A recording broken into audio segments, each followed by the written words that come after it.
Ciao, sono Cristina Ghiringhello, sono il direttore di Confindustria Canavese, quindi Ivrea. Sono qui oggi perché sono appassionata di formazione, me ne sono occupata per 20 anni e poi, essendo di Ivrea, sono impregnata anche di cultura olivettiana, quindi il premio è dedicato appunto alla figura di Adriano Olivetti. Il mio percorso, detto quello professionale, dura da 20 anni, sono stata per 12 anni nel gruppo Adecco, ero il direttore generale di Adecco Formazione alla fine di 8 cambiamenti di ruolo, poi sono passata in Confindustria, prima a Padova come amministratore delegato della società di formazione che si chiama Forma, abbiamo dato vita a Nuco e poi rimanendo nel mondo confindustriale mi hanno in qualche modo richiamata a casa e quindi sono a Ivrea da 5 anni. Per quanto riguarda Ivrea, le imprese anche collegate al mondo della formazione, mi rendo sempre più conto che i due grandi mondi del capitale umano, della persona e della tecnologia, che poi appunto in qualche modo sono anche la storia di Olivetti, sono oggi fondamentali.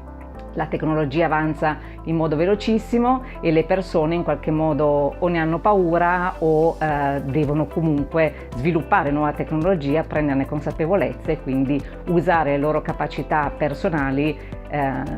insieme appunto alle tecnologie disponibili o quelle che si vanno a individuare e creare sempre di più. Ivrea, oltre che a Olivetti, ha dato vita anche ad Arduino, che è la scheda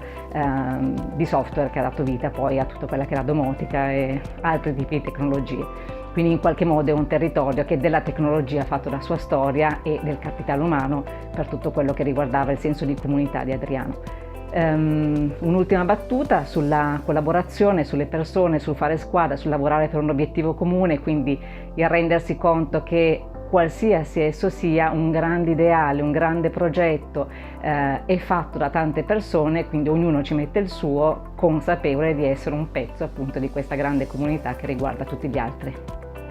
Sentiero mi fa venire in mente, guardando in quello scorcio fuori, un bosco, una partenza, un arrivo con varie ramificazioni, non sempre lineari e quindi anche una costruzione di un futuro che non è detto arrivi esattamente dove uno si aspettava, ma magari in luoghi ancora più belli.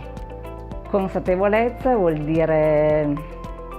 sapere chi sei, che talento hai, quali sono le tue risorse, qual è il tuo ambiente, quali sono le altre persone con cui vivi, lavori, interagisci e mettere a disposizione degli altri appunto le tue caratteristiche migliori.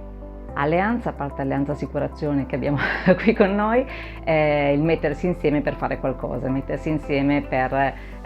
realizzare un progetto, ognuno dando qualcosa di sé e anche ricevendo.